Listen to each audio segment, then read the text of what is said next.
اللہ اللہ اللہ۔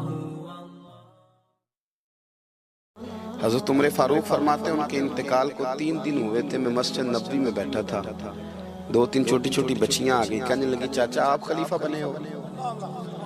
میں نے کہا پتر میں بناؤں؟ تو کہنے لگی چلیں پھر عصر کے بعد ابو بکر صدیق ہمارے گھر جاتے تھے۔ میں نے کہا پتر آپ کے گھر کیا ہے؟ کہنے لگی ابا فوت ہو گئے، بھائی کوئی نہیں، ہم نے نا بکریاں رکھی ہوئی ہیں، وہ روز عصر کے بعد آتے تھے، بکریوں کا دودھ دھو کے ہمیں دے جاتے تھے، کچھ پی لیتی تھی، کچھ بیچ کے گزارا کر لیتی۔ 3 دن ہو گئے، میری ماں روتی ہے، بہنیں روتی ہیں، کون آئے گا؟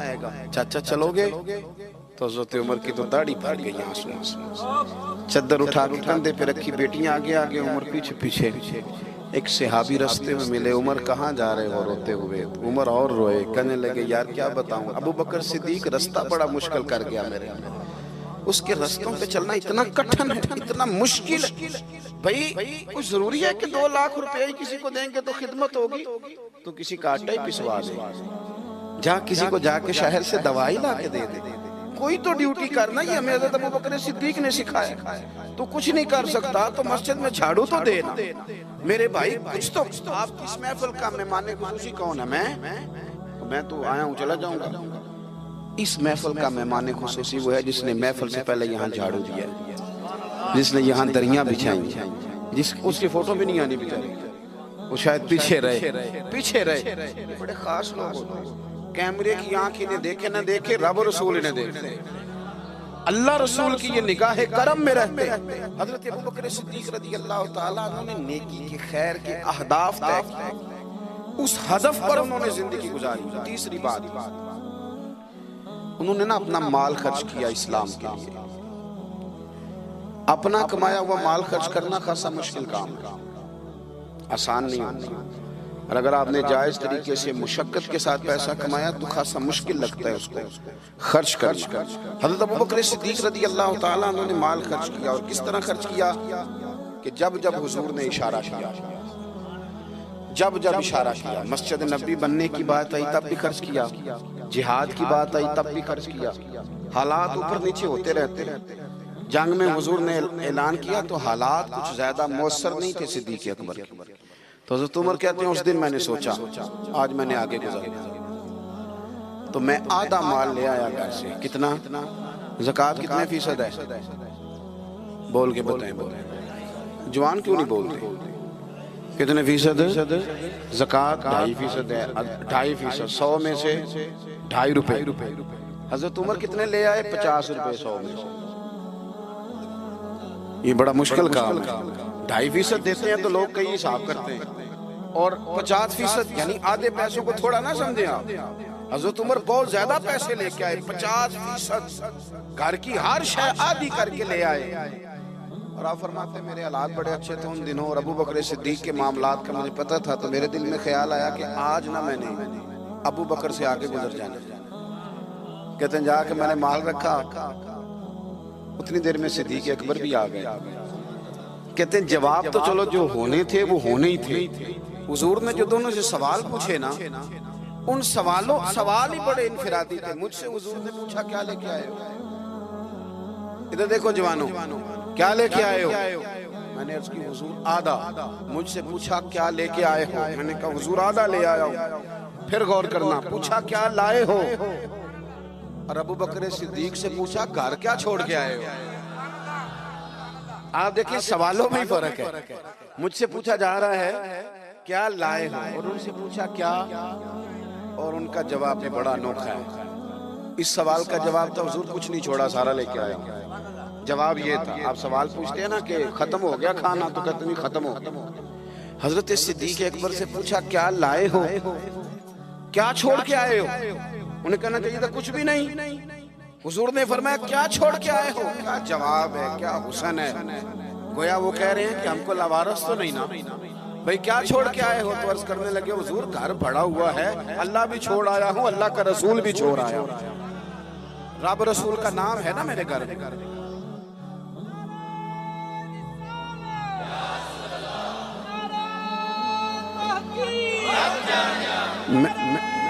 سنے فرماتے میں نا اللہ اور اس کے رسول، او بھائی ہمارے گھروں میں سارا کچھ ہے آج کل، اللہ رسول کا نام نہیں، معاذ۔ وہ کیا کہہ رہے تھے؟ جھاڑو پھیر کے ہر شے لے آیا، پر گھر میں اللہ رسول کا نام، اللہ رسول کا ذکر میرے گھر میں ہے۔ تو آپ نے کبھی کسی کتاب میں یہ پڑھا ہے یا کسی عالم نے بتایا ہے کہ اس کے بعد حضرت صدیق اکبر معاذ اللہ کنگال ہو گئے تھے؟ وہ تو پھر مالا مال تھے، اس کے بعد بھی کئی دفعہ دیا۔ وہ سبق بتا رہے ہیں، سبق ہمیں کہ رب رسول کے نام پہ سارا کچھ بھی لٹا دو گے نا تو گھر میں اللہ رسول کا نام ہونا چاہیے، بڑی برکتیں اللہ عطا فرمائے۔ ہم نے نا دولت تجوریوں میں بھر کے رکھی ہے، جو اصل دولت تھی اللہ رسول کا ذکر، اس سے ہم تھوڑے سے پیچھے۔ اب حدیث پاک سنیں، ہر بندہ حضرت صدیق اکبر کی عظمت بیان کرے گا اپنے علم کے مطابق، فہم کے مطابق، لیکن ان کی شان تک کون پہنچ سکتا ہے؟ حضرت ابوبکر صدیق رضی اللہ تعالیٰ عنہ کی شان میں بڑی حدیثیں ہیں، لیکن میں اس حدیث پہ آ کے ٹھہر جاتا ہوں، طبیعت جم جاتی ہے کہ یار یہ کیا معاملہ ہے۔ نبی پاک علیہ السلام نے فرمایا لوگو میرے پاس جس کے بھی پیسے آئے ہیں نا میں نے امانت سمجھ کے خرچ کیے، لیکن جب ابوبکر صدیق کے پیسے آئے میں نے اپنے سمجھ کے خرچ کیے، اپنے سمجھ، فکر کوئی نہیں، جہاں مرضی لگا، اپنے سمجھ کے خرچے۔ آخری بات میں آپ کی خدمت میں عرض کر رہا ہوں، ایک تو پہلے صاحب سے عرض کیا کہ سچ سچ ہی ہوتا ہے، حق وہ حالات دیکھ کے نہیں بولنا، وہ ضمیر کی آواز سن کے بولنا۔ دوسری بات ہدف طے کریں نیکی کا، یہ کام میں نے کرنے، آپ ہدف طے کریں، اللہ مدد کرے۔ تیسری بات میرے عزیز، حضرت ابوبکر صدیق نے مال خرچ کیا، مال جو ہے نا نبی پاک علیہ السلام نے فرمایا، اعلیٰ حضرت نے فتاوی رضویہ میں حدیث لکھی ہے کہ آخری دور میں دین کا کام بھی درہم و دینار سے ہوگا، پیسوں سے کام ہوگا۔ آپ کو ادارے بنانے ہیں، مساجد بنانی ہیں، کتابیں چھپوانی ہیں، تو کس طرح چھپیں؟ اپنا مال ہم نے یہ ذمہ دے دیا امیروں کو کہ امیر خرچ کریں گے، حالانکہ ہم نے وہ حدیثیں نہیں پڑھی کہ ایک صحابی کلو کھجورے لے کے آ گئے اور مسجد نبوی میں مال کا ڈھیر لگا ہوا تھا، تو حضور نے فرمایا یہ کلو کھجورے نا سارے مال کے اوپر بکھیر دو، جتنا سب کو ثواب ملے گا اتنا اسے 1 کلو والے کو ملے گا۔ تو ہم نا وہ ذوق نہیں پیدا کر پا رہے کہ 10 روپے کی اللہ رسول کی نظر میں اخلاص والے 10 روپے کی بڑی قدر، ہم سوچتے ہیں کہ وہ نا سارا کچھ چودھری صاحب ہی آ کے کریں گے، حالانکہ برکت والا جو مال ہوتا ہے اس میں بڑی خیر ہوتی ہے۔ آخری بات جو بڑی ضروری ہے اس پر غور کریں، فیصلے زندگی میں جب بھی کریں انصاف پر مبنی کریں، محبت دیکھ کے فیصلہ نہ کریں۔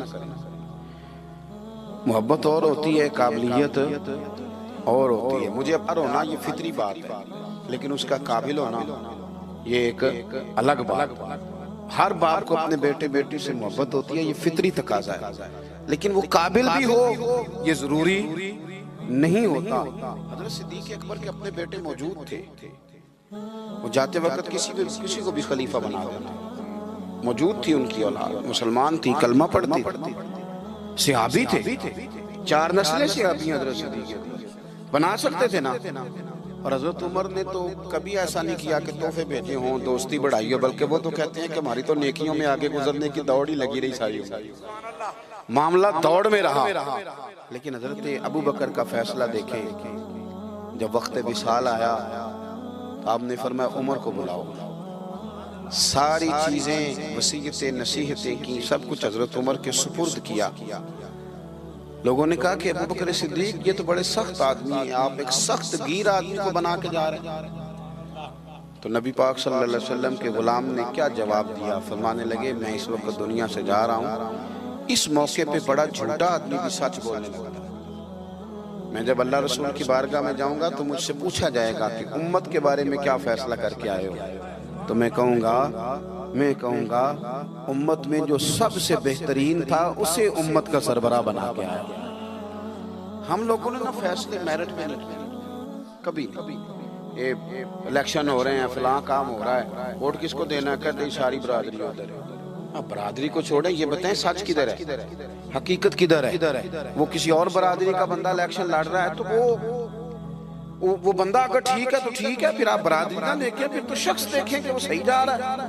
حضرت عمر کے فیصلے ہمیشہ میرٹ ہے، حضرت ابوبکر کے فیصلے ہمیشہ میرٹ ہے، حضرت عثمان غنی، مولا علی شیر خدا، ان لوگوں کے فیصلے ہمیشہ حق کی بنیاد حضرت عمر کو بنا کے گئے.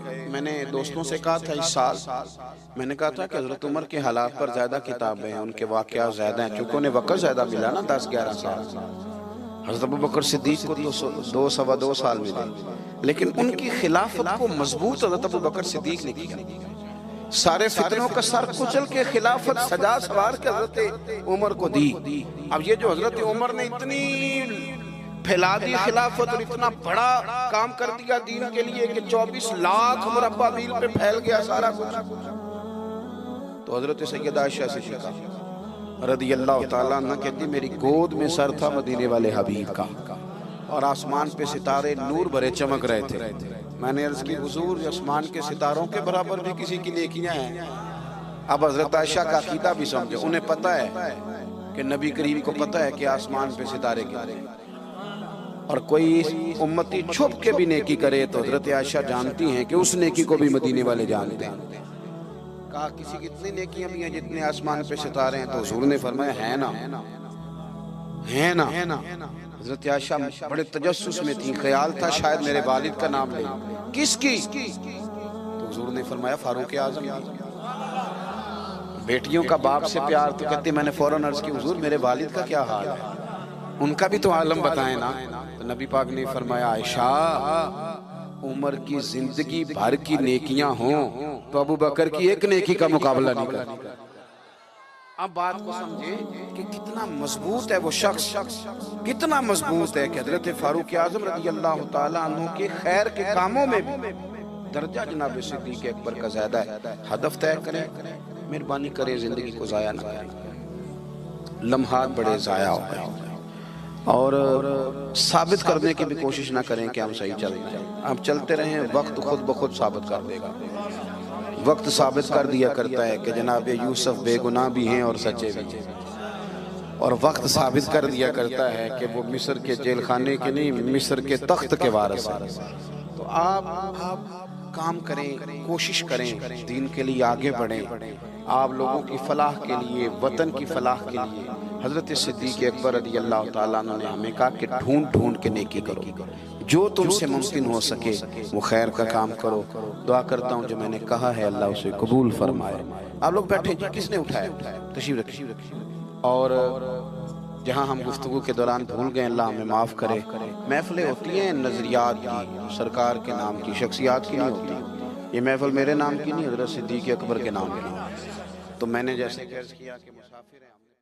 اور اگر آپ نے ابھی تک ہمارا چینل سبسکرائب نہیں کیا تو فوراً سبسکرائب کیجئے, ساتھ ہی بیل آئیکن پر کلک کریں تاکہ مزید آنے والی ویڈیو ہیں وہ آپ کو وقت پر ملتی رہیں. اللہ حافظ.